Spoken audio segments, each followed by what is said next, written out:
Hi guys, welcome back again sa ating YouTube channel. So today guys is tuturo ko sa inyo kung paano yung tamang pagbuboost ng inyong mga Facebook page. So marami kasi dito yung mga, lalo na yung mga bago pa lang is hindi nyo pa alam yung proper way kung paano yung tamang pagbuboost. Yung iba kasi basta lang sila nagbuboost, so wala silang targeting. Kaya nangyayari guys is bumababa yung mga reach nyo. Meron kasi kanina sa akin nag-message guys na isang subscriber natin na dati daw yung nag-boost daw siya is marami daw sa kanya may message ganyan. So kasi yung product kasi niya is about sa selling. So yung business page niya bumaba daw yung reach niya. So dito guys, actually wala naman talaga tayong magagawa guys kung bumababa to. Pero minsan kasi meron tayong tinatawag na targeting. Nga rin business natin is tungkol sa mga damit. Yan. So, yung mga tatargetin mong tao, syempre, yung mga mga pasyonista, yung mga ganyan. Syempre may din yan, may kanya-kanyang target din yan.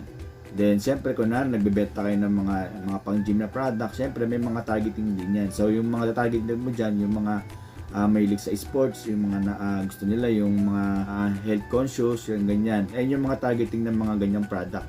Then dito guys, sa tuturo ko na to, ayun, may kita nyo dito yung targeting nyo.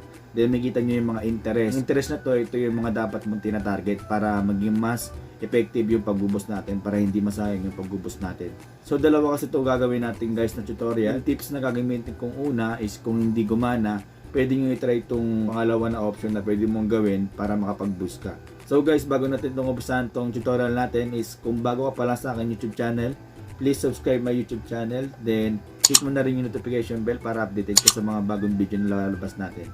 So, wag natin ito patagalin guys, umpisahan na natin. Let's go!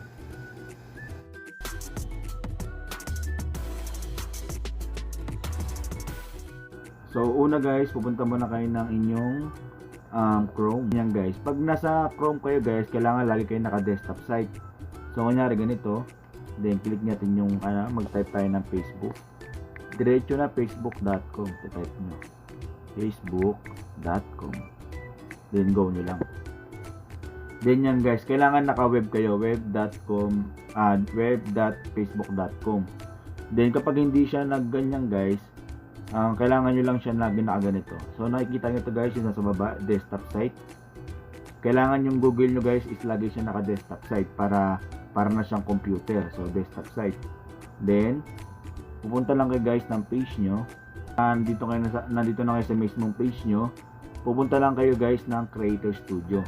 So dun nyo makikita guys yung natin, yung mga targeting ng page mo. Nandun na mismo nakalagay yung mga dapat mong tina-target para mas effective yung pagbuboost natin. So ito, punta lang tayo ng Creator Studio. So guys, para hindi na kayo mahirapan guys, kunyari napanood ko itong tutorial na to, ilalagay ko lang sa description yung link nito, yung Creator Studio. Mahanap nyo na agad to, hindi na kayo pupunta na kung saan. Then after guys, pag nasa Creator Studio na kayo, punta kayo ng Insight. So sa Insight guys, makakakita ka dito ng nakikita mo dito yung performance, loyalty, audience, saka retention. So sa mga nagtatanong guys, ito pala yung Creator Studio guys. Dito mo makikita yung mga yung mga nanonood sa'yo, ganyan. Dito mo rin makikita guys yung earnings mo, kung kumikita na ba yung Facebook page mo. Saka sa Creator Studio din guys, makikita mo yung kung eligible ka na ba, kung pwede ka na bang mag-earn sa iyong Facebook page. Dito kasi guys, lalabas din dito yung kung na-reach nyo na ba yung requirements ni Facebook page. So punta lang tayo guys ng audience. So click nyo lang guys yung lalabas itong mga to. So dito nakita nyo dito yung top country natin is Philippines. So siyempre pag nagbuboost tayo, ilalagay natin guys is yung Philippines. Yun yung target natin, especially sa mga siyempre nagbi-business dito sa Pilipinas, yung mga business Facebook page nila. Siyempre usually naman target natin is mga Philippines na naman. So dito, kung napapansin nyo guys, meron dito sa may yung age and gender of engaged views. So ito yung mga ko guys, kumbaga itong Facebook page ko na to, ito yung mga gender or age na talagang nanonood sa aking Facebook. Ito 13 to 17 years old yan. So meron din tayo 18 to 24 years old. Then, ang pinakamataas or pinakamarami natin na followers or nanonood sa atin ng mga audience is yung 18 to 24. So isa yan sa mga pwede mong ilagay na targeting natin.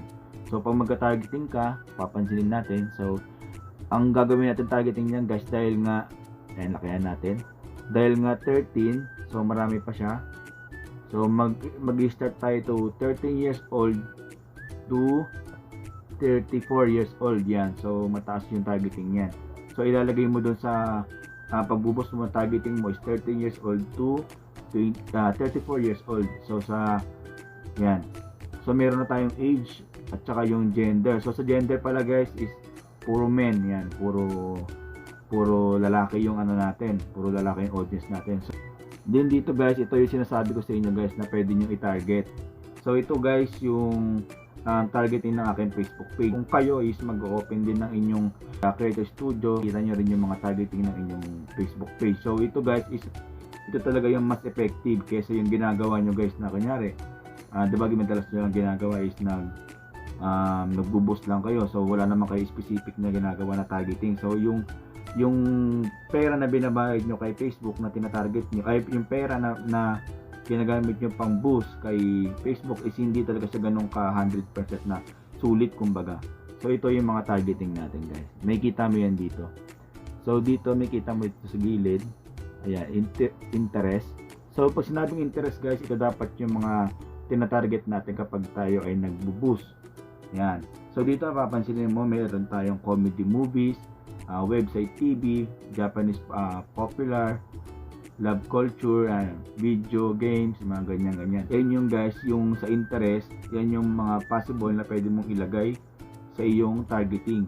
Kunyari, yun nga, sa iyong Facebook page, nakita mo itong mga ganito, yan yung hahanapin mong targeting para mas effective ang iyong pagbuboost. Ayan. So dito guys, may kita nyo dito. Ayan na. Kasi doon sa pagka-targeting guys, doon sa may boost, pagbuboost nyo ng ng mga Facebook page nyo o mga pang business nyo, yung mga gusto nyong i-boost, nakikita nyo kasi doon guys is yung kung anong gender, anong age, ayan, ganyan. So makikita mo yung targeting ng interest. Ayan, ilalagay mo yan. Tapos sa ang lugar, yan syempre Philippines, pwede mong ilagay yan dyan. Okay. Yun lang naman guys yung mga dapat nating ita-target. Okay. Tuturo ko pa sa inyo guys yung isa pang option na pwede nyong gawin. So ito is based on my experience, pwede mo siyang magamit. Ano pang klase yung Facebook page mo or Facebook page business mo, pwede mo ito magamit itong mga targeting na ito para mas effective na pwede mong gawin. So pwede mo kayong kumuha ng ballpen or ano man ang pwedeng pangsulat para makakopya itong targeting na to at pwede nyong i-apply sa inyong mga Facebook business page. So guys, umpisa na natin sa pangalawang option natin. Okay. So guys, pupunta tayo sa aking Facebook page na application. So dito guys, try natin mag-boost. So punta lang tayo dito. Then pupunta tayo sa ating Facebook page. Yan, punta tayo sa Facebook page natin. Dito ko ipapakita sa inyo kung ano ba yung mga targeting na pwede mong gawin sa iyong Facebook page na based on my experience is kahit anong klaseng Facebook page or Facebook business page ang gamit mo is effective to. So maraming possible na mas dumami yung mga client mo or mga buyer mo o mga viewers mo na magugustuhan nila yung Facebook page mo. So ito.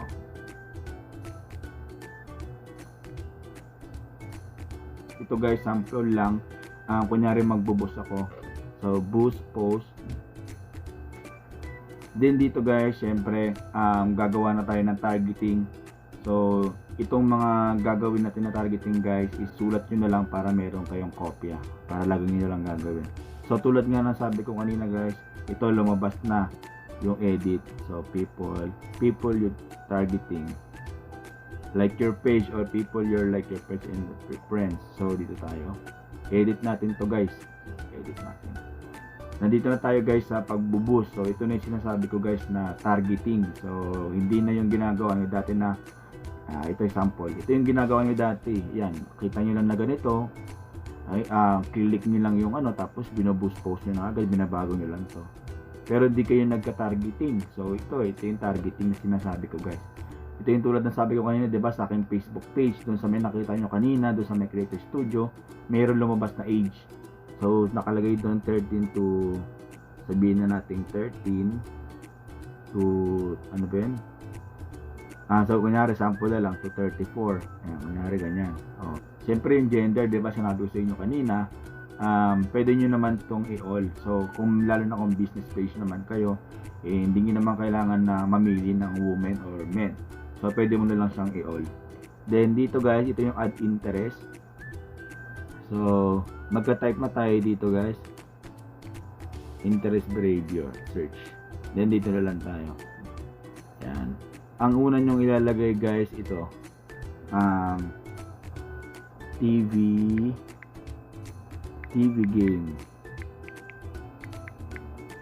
game show. Yan. Then next natin guys is animated movie. Animated movies. Then next natin guys is TV talk show. Then next natin guys is TV reality show. Ito, click natin ito. College grad. Yan. Then next natin is single.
TV comedian. So, pwede mo yan ilagay guys.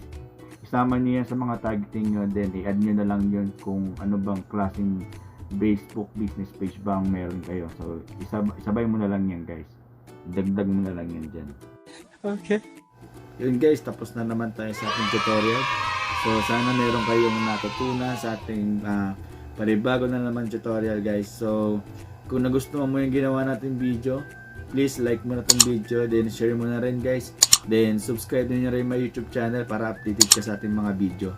Then syempre hit mo na itong notification bell para mag-notification sa inyo yung mga bago kong gawang video if ever nagagawa tayo ng mga video. Then kung meron kayong mga tanong guys, pwede kayo mag-comment sa baba. Syempre para meron akong gagawin tutorial. Yan, syempre para matulungan ko na lang din kayo. Hanggang dito na lang tayo guys. Thanks for watching.